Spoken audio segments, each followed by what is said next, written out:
नमस्कार दोस्तों, welcome to engineering guidance YouTube channel. आप सभी का स्वागत है। इस वीडियो को शुरू करने से पहले मैं आप लोगों से थोड़ा सा माफ़ी मांग लेता हूं, क्योंकि देखिए ऐसा है, मैंने लास्ट वीडियो में 16 तक क्वेश्चन कराए थे। उसके बाद मैंने कहा था कि 5.2 एंड हो चुका है, लेकिन 5.2 एंड नहीं हुआ था। मेरे गलती के कारण मैंने 17 से लेकर 20 तक आपके रिमेनिंग और 4 क्वेश्चन बचे हैं, मैंने उनको देखा नहीं था। तो इसलिए मैंने यहाँ पे अपने इस फाइल में उनको ऐड नहीं किया था। तो जब मेरी नज़र पड़ी तो मैंने उनको ऐड किया। तो मैं उन चारों को भी मैं आपके साथ सॉल्व करूँगा, आप लोगों को सोल्यूशन प्रोवाइड करूँगा और समझाऊँगा। ठीक है, चलिए बिना किसी देरी के हम लोग शुरुआत करते हैं अपने 17 नंबर क्वेश्चन से। ठीक, और आप आशा करता हूँ आप सब बढ़िया होंगे, स्वस्थ हैं, ठीक है, पढ़ाई कर रहे हैं अच्छे तरीके से, है ना। चलो, क्या बोला गया है? Find the 20th term of from the last term of the AP 3, 8, 13 to 53। देखो, ये क्वेश्चन मैंने अपने एक वीडियो में डिस्कस किया था, जब मैंने 5.2 एक्सरसाइज के पहले कुछ एग्जांपल्स किया था। तो एग्जांपल में मैंने ये कंसेप्ट समझाया था कि जब आपको टर्म ढूंढना है किसी भी एपी का फ्रॉम द लास्ट, तो कैसे उसको करना है, उसका मेथड क्या है, वो मैंने आपको समझाया था। खैर, अगर आपने वो वीडियो नहीं देखा है, घबराने वाली बात नहीं है, मैं एक बार आपको दोबारा समझा देता हूँ। देखिए, आपके पास ये एपी गिवन है 3, 8, 13 to 53। ठीक है, इतना क्लियर है।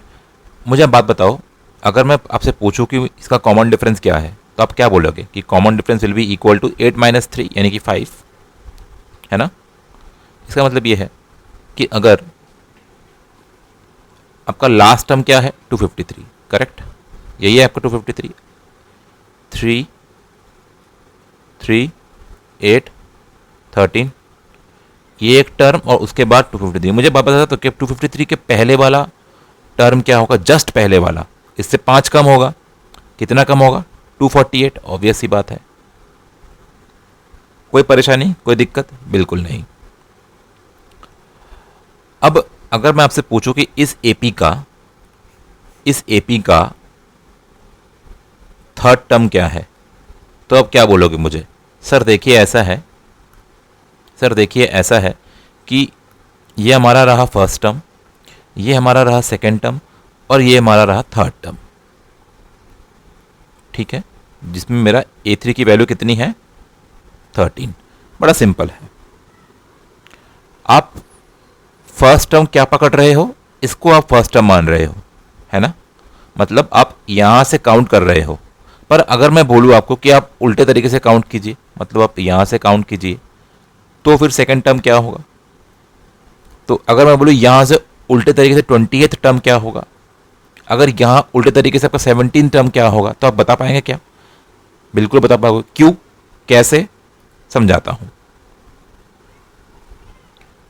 3, 8, 13, 3, 8, 13 डॉट डॉट डॉट 248 एंड 253। इतना आपका क्लियर है, ये फाइनाइट एपी है ना। कॉमन डिफरेंस ऑब्वियस सी बात है, मेरा 5 आया है। अगर मैं इस एपी को उलट दूं, पहले बताओ इसका कॉमन डिफरेंस कितना था? 5 था।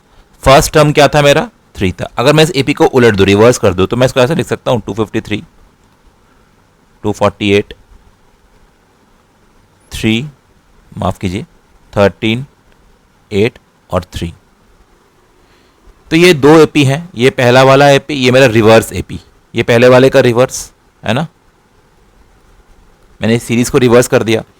पहले वाले एपी में मेरा डी क्या था? 5, और फर्स्ट टर्म क्या था? 3। अब इस वाले एपी में मेरा डी कितना होगा?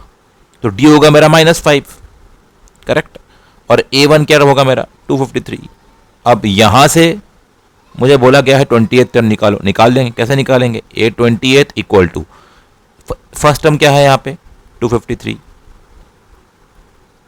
प्लस 20 - 1 19 इंटू -5 से गुणा करेंगे, correct, that is equal to 253 plus 95 95 यानी -95। कोई दिक्कत, कोई परेशानी नहीं है।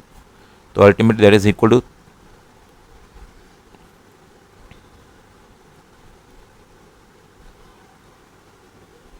कोई परेशानी? क्या कोई दिक्कत है किसी को?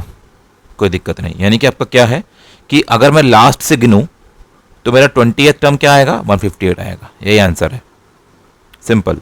अगर आपको किसी भी टर्म का लास्ट टर्म से कुछ कोई टर्म नंबर पूछ रहा होगा तो आपको जस्ट एपी को रिवर्स करना है और नॉर्मल, और फिर रिवर्स करने के बाद फर्स्ट टर्म क्या है और कॉमन डिफरेंस क्या है वो निकालने के बाद आप simple A nth A plus N minus one into D वाला फॉर्मूला अप्लाई कीजिए, आपका सॉल्यूशन आ जाएगा। Is that clear? चलिए 18th वाले क्वेश्चन में जंप करते हैं। देखिए 18th वाला क्वेश्चन क्या दिया है, बड़े ध्यान से पढ़ेंगे क्वेश्चन को, ठीक है।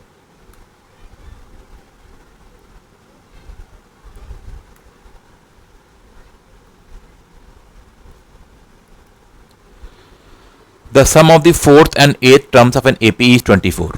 कोई भी एक रैंडम एपी है, उसका जो फोर्थ टर्म है ए फोर्थ प्लस उसका जो एट्थ टर्म है वो कितने के बराबर है? 24 के बराबर है। ये हमको गिवन है, ठीक है। And the sum of the sixth term का सम और 10th टर्म का सम 44 के बराबर है। ये भी हमको गिवन है। हमको निकालना क्या है कि find the first 3 terms of the AP, यानी हमको a1 a2 और फाइंड द फर्स्ट 3 टर्म्स। अच्छा, हमको a1 की वैल्यू नहीं चाहिए, a2 की वैल्यू चाहिए और a3 की वैल्यू चाहिए।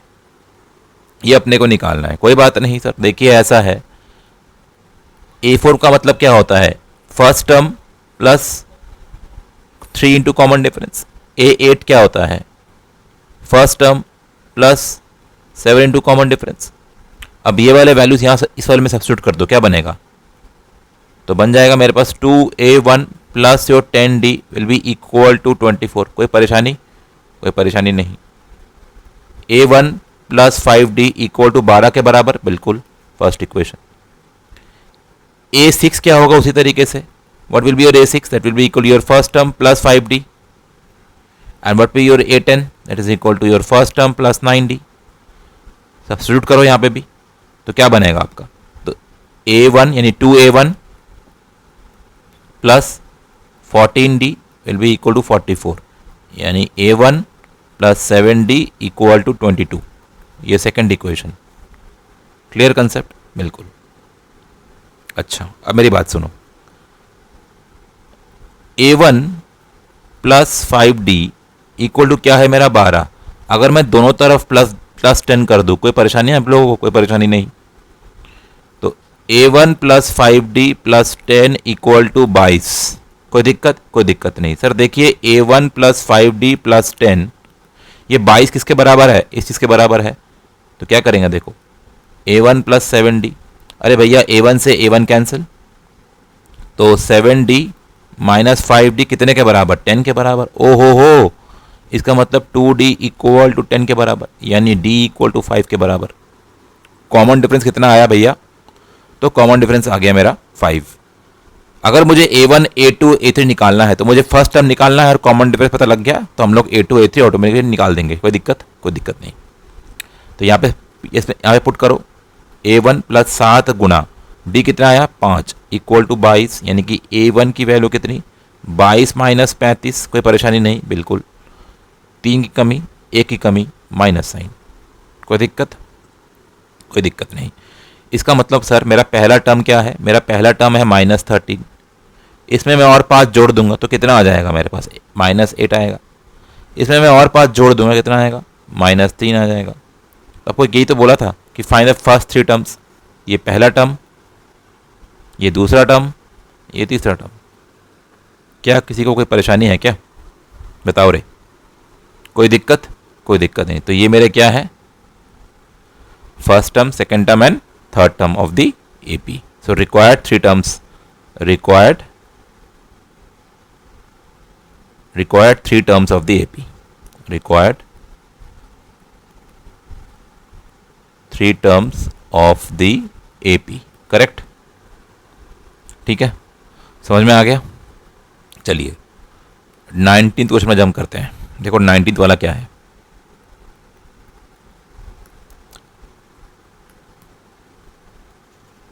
Subba Rao started work in 1995। 1995 साल में सुब्बा राव एक भाई साहब जो हैं, उन्होंने अपने काम शुरू किया। उनको जॉब मिली at an annual salary of 5,000, मतलब सालाना उनको 5,000 रुपये मिल रहे थे, ठीक है। And received an increment of 200 each year, in which year did his income reach 7,000। Subba Rao मान के चलो 1995 में वो ज्वाइन किए, उनको 1995 जब उनका एंड हुआ, 1995 से लेकर 1996 मान के चलिए, उनको 1995 में एनुअल सैलरी कितना था? 5,000। 1996 में जब आया तो कितना इंक्रीमेंट हुआ? 200 का इंक्रीमेंट हुआ, यानी 5,200 हो गया। 1997 में 5,400 हो गया। 1998 में 5,600 हो गया। यानी कि हर साल 200 200 200 बढ़ रहा है। एपी है या नहीं बताओ? बिल्कुल एपी है। इसका मतलब पहले साल में 5,000 सालाना, फिर 5,200, फिर 5,400, dot dot dot dot dot जाके in which year did his income reach 7,000। अब वो कौन सा ईयर है? मतलब ये पहला, ये दूसरा, ये तीसरा, ये nth ईयर। हमको n की वैल्यू निकालनी है, लेकिन हमको anth गिवन है 7,000। तो क्या है? सिंपल सी बात है यार, an equal to a plus your n minus 1 times of your d। अरे बता रहे भाई, सही है कि नहीं? an की वैल्यू कितनी है? 7,000 इक्वल टू a कितना है? 5,000, ठीक है sir, plus n minus 1, n की वैल्यू निकालनी है, d कितना है? d 200 के बराबर ना, कोई दिक्कत नहीं। 7,000 से 5,000 यानी 2,000 बट्टे 200 इक्वल टू n माइनस 1। हाँ सर, 10 से 10, 10 से 10 कितना जाएगा? 200 जाएगा 10 बार में, यानी कि n माइनस 1 इक्वल टू 10, यानी n इक्वल टू 11। इसका मतलब 11वें साल में, 11th ईयर में एनुअल सैलरी कितनी होगी उसकी? ₹7,000। कोई परेशानी, कोई दिक्कत? क्लियर है? ठीक है, चलिए लास्ट क्वेश्चन आज के वीडियो का, और लास्ट क्वेश्चन एक्सरसाइज 5.2 का, ठीक।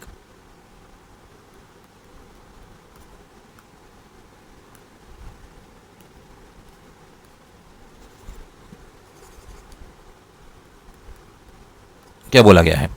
रमकली saved ₹5 in the first week of year and then increased her weekly savings by ₹1.75. If in the nth week her weekly savings became 20.75, find the n। कुछ नहीं, मेरी बात बड़ी ध्यान से सुनो। रमकली नाम की एक, रामकली लड़का है लड़की पता नहीं, अच्छा लड़की है ना, कि यहाँ पे बोला है हर, ओके चलो।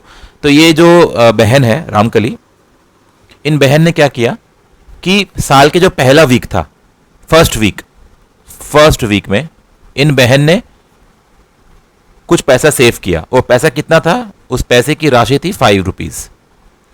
फिर क्या हुआ? सेकेंड वीक जब आया, हर वीकली सेविंग्स इंक्रीज हो गई 1.7, यानी कि अब 5 तो ऑलरेडी उसका सेव किया हुआ था, 5 तो उसका ऑलरेडी सेव था ना मेरे भाई। अब वो 1.75 बढ़ गया, यानी 5.00 उसको इनिशियल सेविंग थी, 1.75 बढ़ा, कितना बढ़ा? 6.75 हो गया, यानी 6.75। अब जैसे उसका थर्ड वीक आया ना मेरे भाई, तो 6.7 में और उसने 1.75 जोड़ दिया, तो कितना हुआ? 10, 7, 7, 14 कम 15, 7, 8, यानी 8.5 हो गया उसका सेविंग। इसका मतलब पहले वीक में ₹5 सेव किए, दूसरे वीक में ₹6.75 सेव किए, तीसरे वीक में 8.5 सेव किया। ऐसे सेव करते करते करते करते करते किसी एक पर्टिकुलर वीक में उसकी सेविंग 20.75 दिखा रही थी, और ये वीक मुझे पता नहीं है, तो इस वीक को मान लेते हैं n। क्या मानते हैं? n। लेकिन हमको an पता है कि सेविंग कितना है, तो हम लोग को इतना पता है कि कॉमन डिफरेंस कितना है। सर कॉमन डिफरेंस कितना है? अरे भैया कॉमन डिफरेंस कितना है? 1.75।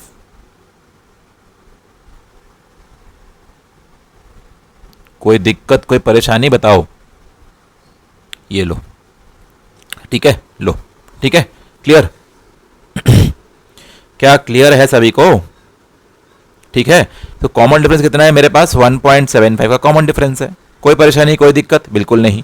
तो क्या करना है, लगाओ फॉर्मूला। क्या फॉर्मूला था भैया, a nth equal to a plus N minus 1 times of your d. A n कितना गिवन है 20.75, ए कितना है 5, एन माइनस 1, एन की वैल्यू निकालनी है, डी कितना है 1.75। अच्छा जी, 20.75 minus 5 equal to 1.75 of n minus 1। कोई परेशानी, कोई दिक्कत बिल्कुल नहीं। अच्छा, कितना करेंगे, देखो 15.75, क्या ये आंसर आ जाएगा? कोई दिक्कत यहां तक भाई? कोई दिक्कत? कोई दिक्कत नहीं। इक्वल टू 175 यानी 1.75 ऑफ एन माइनस 1।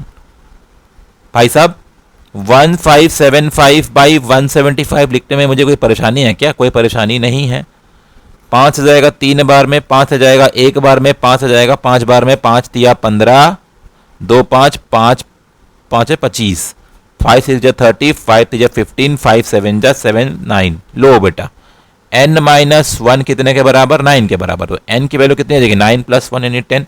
इसका मतलब 10th वीक में जाके उसकी सेविंग कितनी होगी? सो 10th वीक